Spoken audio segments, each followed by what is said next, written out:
Is there a part of you that loves the provocation of being a lesbian Mormon pornographer? For sure. Yes, I absolutely love pissing off the church by making Mormon porn. It's super fun for me.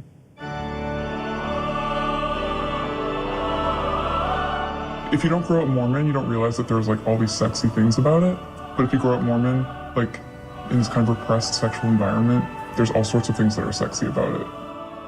You may not realize, the fact that I'm about to show you the screen thing is, it's very secret. When you get your temple clothes from the temple, you don't show them to anybody, least of all non-Mormons. I'm being very blasphemous right now. You are. Any Mormon who sees this is going to die.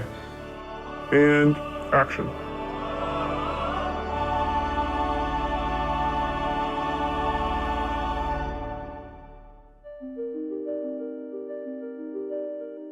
In 2016, Utah became the first state to officially declare porn a public health crisis. Making waves across the world. The BBC, Time Magazine, USA Today, even The Daily Show. All of them talking about a measure declaring pornography a public health crisis. This anti-pornography resolution claims that porn has a detrimental effect on brain function, contributes to emotional and medical illnesses, and causes deviant sexual arousal. Weird, porn has always been good to me. I guess that means I'm a psychotic pervert. It seemed like there was a lot of holes in this story, and I wanted to get to the bottom of all of them. So I started in the most logical place, a Mormon porn set. I'm here at a secret location, about to meet Brooke, who's the founder of the porn site MormonGirls.com. The pornography itself is actually quite funny and well-made and self-aware. I'm here to prepare you for my seed. And so I'm interested to hear what her take on it is, because she grew up in a Mormon community and has since left the church, and now, of course, is in this extremely stigmatized industry. Brooke has asked to remain anonymous. If she came out as being a pornographer, it might really devastate ties with her family and her entire community. So you grew up in Utah in a very religious family. Yeah, in a big Mormon family. So, what that means is, especially for someone like me who's gay, sexual, looking at porn, masturbating, all of those things were off limits, right? I also felt extra freaky because lesbianism doesn't actually exist in the Mormon consciousness. Were you feeling shame because of that, or did you somehow have a more liberated attitude? Yeah, I felt a lot of shame. I was very secretive about it. And porn kind of helped. It helped me explore my sexuality and figure out what I am, Right, it tells you what's on the menu, kind of. Yeah. Are a lot of the themes that you explore in your porn based on actual experiences that you had in the Mormon church growing up? I definitely use my upbringing as inspiration for different scenes on the site. For example, with President Oaks. You promise to honor and obey me? He's the general stand-in for a Mormon bishop. One of the things he does is he conducts 2 interviews each year with every member of his congregation. And they start young, at 12 years old. So every 12-year-old girl is alone in a room with this older guy, and he's asking her questions about her sexual behaviors, her thoughts, her desires. Have you ever thought about having sex with your brother? No. I've heard that President Oaks can be a real pervert, and I was nervous about being alone with him. I went through those interviews with my bishop. That's definitely inspiration for scenes. Also, I went through the Mormon temple. I wore that secret underwear. I went through the rituals where female temple workers doing rituals on my body where they slip their hands underneath my clothes and caress different parts of my body. That all works its way into the porn. This is where I keep all the Mormon gear. So this is your temple outfit. When you come of age, you stop wearing normal people underwear and you start wearing these special Mormon underwear. They call them garments. You wear them every day. So they're supposed to be against your skin for your protection. Protection against what? Evil forces in the world. So you have your underwear, you have your dress, and then you're going to participate in some Mormon rituals. So there's this, which is a fig leaf apron. It's meant to represent the fig leaf from the Garden of Eden. So this is your modesty. The green apron and this robe, they're harder to come by. You can't get them if you're not, like I talked about, that card-carrying Mormon. And how do you get them for porn, then? Various means.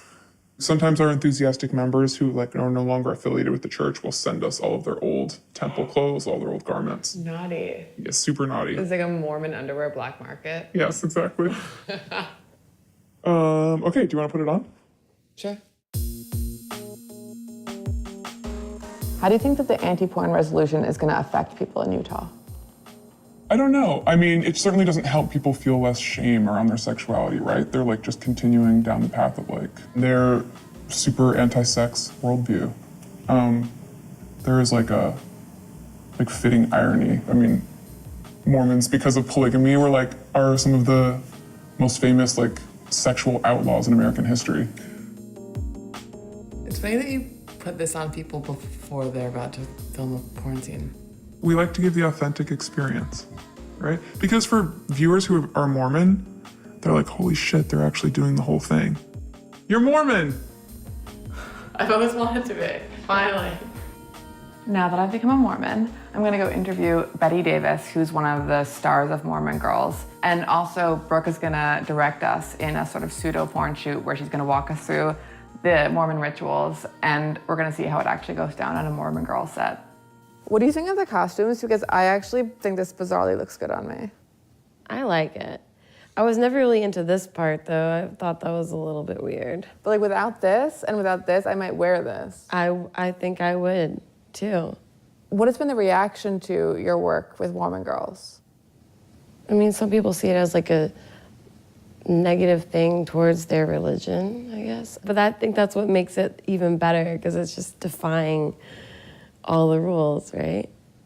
And it seems as though religion, if anything, makes people more slutty. I agree. It worked for me. Me too. All right. So, Carly, in this scene, you're going to be a virginal bride, and it's Betty's job to inspect you to make sure you're worthy for your husband. Shit. Yeah. So let's start with you putting your veil back over your face. There you go. And you're going to stand there, and now Betty's going to hold your hands and say to you, do you promise to honor and obey me? And then you don't answer.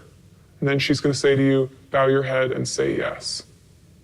Do you promise to honor and obey me?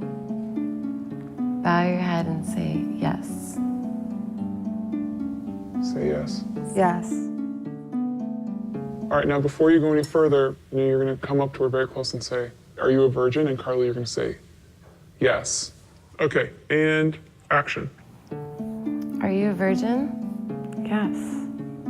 Are you sure? All right, cut. So what I actually want from you, Carly, is like a little bit more, you're like, yes, I am. Like, Okay. You know what I mean? Like, you're not Maybe being make coy. you believe You're not being coy here. You're Yeah, like, yeah. you want her to believe that you didn't accidentally let your high school boyfriend slip a finger in. Okay. Are you a virgin? Yes. Are you sure? Yes. I'll be able to tell. I am.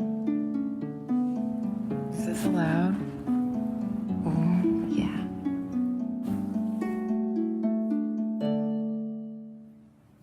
I feel like God's watching us. He told me it was okay. I just left the set of Mormon Girls, and I learned that definitely a big reason why Brooke makes the porn that she does is a reaction to the repression she felt growing up in the LDS church. So now that I've learned the porn version of everything there is to know about the Mormon religion, I'm excited to get news about this anti-porn resolution straight from the source.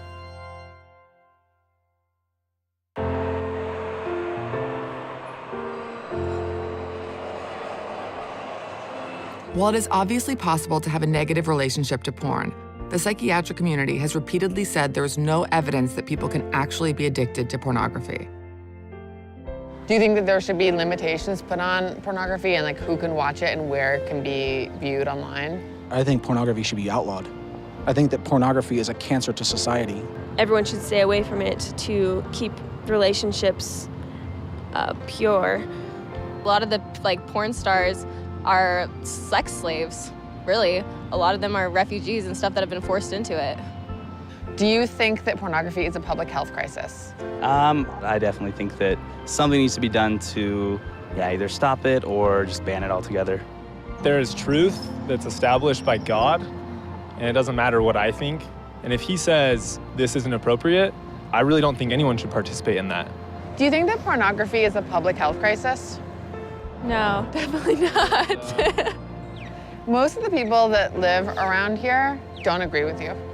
True, that's very true. I'm here in the state capitol building in Utah, about to interview the senator. We're gonna get the rundown on this symbolic ban on pornography.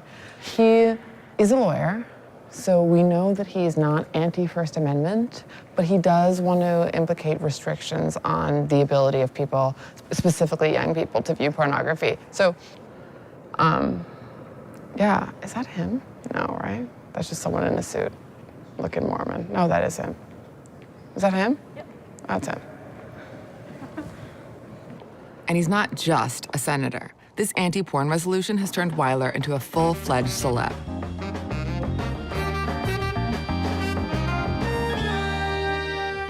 This is my porn file. And there's no porn in here, but it's all of my articles. And what I found was when this story went viral, was people started sending me stuff. They're like, oh, you gotta read this book, or you gotta read this article. And so I just, you might be interested in this. Time magazine came out with this issue, and I'm quoted in this article. I don't show it around a lot because of the imagery. I mean, I think it's obviously sexualized because they're talking about pornography. So, I mean, I'm not a prude, but it's not something that I'm gonna run around and show kids and stuff. I have to admit, when I first heard about the resolution, my first thought was, okay, Mormons being prude about pornography. And then when I started reading and watching your interviews, my mind changed, and I thought, okay, he's actually coming at this from a really rational, well-intentioned place. But do you ever worry that people take it and run with it, and people just say porn is bad, and then it turns into a way of shaming people for watching pornography? Well, I think at least with people who grow up in Christian homes, I think there is a shame element there. And I think that those people are much more likely to get addicted to alcohol or drugs as well as pornography because of that shame element. So I'm still trying to understand and learn about all these things, but clearly we need to talk about self-respect, self-esteem, self-image, and just respect for people, your own body and other people's bodies. So how do you define something as being a public health crisis? Is it based on anecdotal experiences, or? Well, you know, we've declared opioid overdose as a public health crisis. We've declared teen suicide as a public health crisis. So what I wanted to do is run a resolution, and a resolution's not a law. We didn't create a law. It's more of a statement of intent to bring attention to this issue. And my objective continues to be to try to protect children from pornography. And so I think a lot of kids, you know, they'll start looking at pornography out of curiosity, and they have no idea that this could have a hook on them,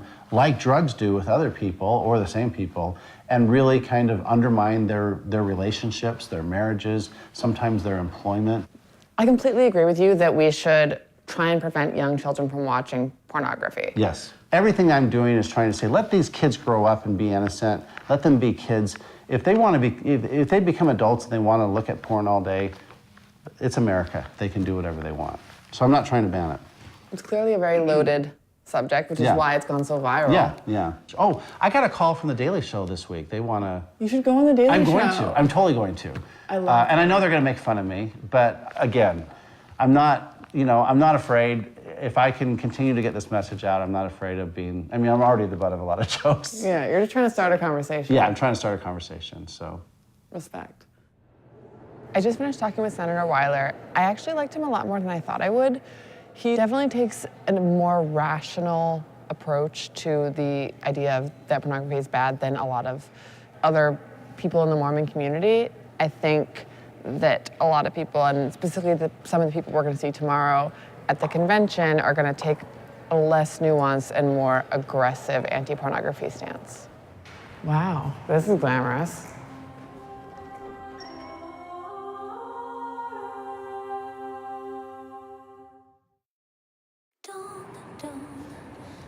Finally, We've made it to Utah's Coalition Against Pornography, full of roughly 3,000 white people who claim not to masturbate.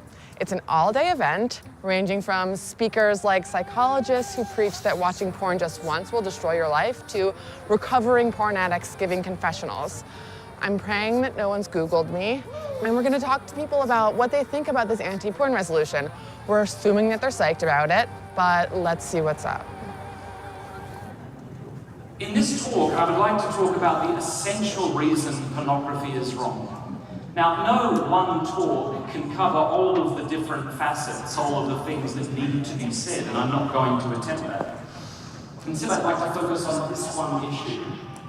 Is pornography intrinsically bad, or is it just bad because of the consequences that result from it? And I'm going to be arguing for the former. Sexual desire is good, sex is good, and the body is good. The naked body is good. If it weren't, you couldn't degrade it. What are some reasons people give for thinking that pornography is wrong? It alters the way that you see life, the way you see women, the way you view sex in general, and it just prevents you from seeing things as they really are. Pornography itself causes you depression, shame, anxiety, dishonesty, isolation. I mean, I could go on forever. And it can also, because it rewires the reward centers, then it leads people to wanting it more and more. Drugs you can flush out, but memories you can't. We have a war of ideology now, and that darkness could easily take us over just like it could have in World War II. It's like the Nazis, and then communism, and then porn. Exactly, and then porn, well said. Yeah, Nazi communism and porn. Yeah, and you know what? I'm not willing to stand by and let that happen. I want to do my part to make a difference. And if you don't mind me asking, what religion do you associate with? I'm a member of the Church of Jesus Christ of Latter-day Saints. The Mormon religion. Yeah. I am a member of the Church of Jesus Christ of Latter-day Saints. Yeah. Mormons. Yeah. Yes. We were told like 5 million times that this convention was non-denominational and that it wasn't a Mormon thing, but I mean, we barely met any single person that wasn't LDS Church, so it was a Mormon thing. If you personally come to the conclusion that you need to end a relationship or put a relationship on hold because of pornography behavior. We're at the youth panel of people who are recovering from porn addiction. So we're gonna try and talk to the guy in the purple. He is in his early 20s and he's a recovering porn addict. That baby's trying to steal my phone. Excuse me? No. Bitch. Nice to meet you. Yeah, hi there, how are you guys? So nice to meet you. How do you know if you're a porn addict? Like, what are the signs? You watch it, you want to stop, you feel like you can't stop, you feel like you're trying to get help, but you feel like you need it and you can't stop. So I'm not talking to the recreational guy who watches porn and whatever a few times a week. So watching porn a few times a week is actually fine if it's not affecting you? I wouldn't say that. I would not personally say that. My name's Natalie. I work with Fight the New Drug. We're a nonprofit organization that educates on the harmful effects of pornography. We're just looking to raise awareness and educate specifically young people.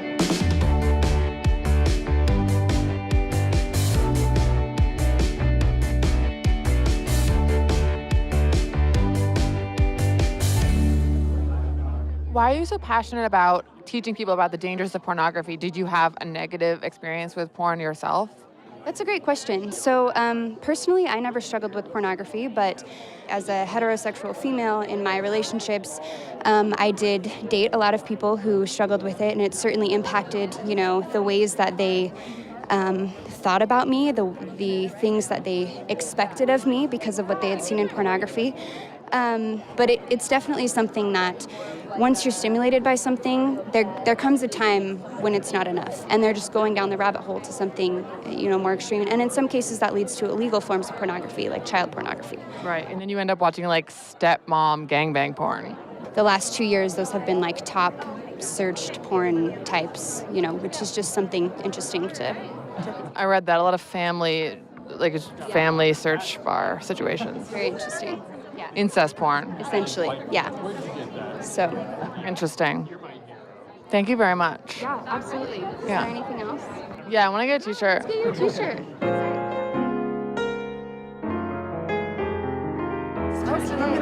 Give me 1 minute. Okay, thank you, Laurie. Okay. Can you explain this book that you recently authored? Yeah, well, the first book I authored was Good Pictures, Bad Pictures, Porn-Proofing Today's Young Kids. And it's a read-aloud story, so it makes it easy for parents to start this conversation with their children. When is the best time to start educating children about pornography? Is it just like immediately after they're born? Well, I would say when they start having language and when they start having access to the internet. So we say 3, because, like I said, every 3-year-old has access to the internet or access to someone that has access to the internet. Which is insane. Like, literally, I left my bag over there for 5 seconds, and this little baby came up and grabbed my phone out of my bag. Exactly. I was like, she's a porn addict. Exactly. Are you here today for the anti-pornography convention? I didn't start out that way, but after seeing it happening, I had to wander in, yeah. I myself am a teacher and go to schools on a regular basis all around the state where there's no longer any sexual education taught at those schools. And to see the detriment that these kids go through and the horrible pain that's coming from conventions like this is severely harmful to our population. And do you think it's because this culture of shaming that says porn is bad, sex is bad, and then people don't feel comfortable asking the right questions when they want to engage in sexual activity? Absolutely. We have no idea what consent is in general. And so no one knows how to talk about it, no one knows how to ask about it. If we are allowing pornography to be there, which it should be allowed because people should be able to do whatever they need to in a safe environment, we need to back that with resolutions and funding to promote healthy sex education. As someone who considers myself a libertarian sex radical feminist, I didn't think that I was going to be bonding with the anti-porn Mormons. I do agree that we should keep hardcore pornography out of the hands of young children. However, a lot of people went far beyond that though, and they sort of took the anti-porn stance to a degree where it just felt like shaming people for the very basic desire of wanting to watch porn. And the thing about this is the right way and this is the only way mentality that religion often puts forward is that it breeds extremes of people leaving those churches or those communities and becoming, you know, people like me who write slut blogs or people like Brooke who makes Mormon pornography. And it makes me angry when I see people feeling so much pain that feels ultimately unnecessary based on a belief that doesn't give human sexuality any room to breathe.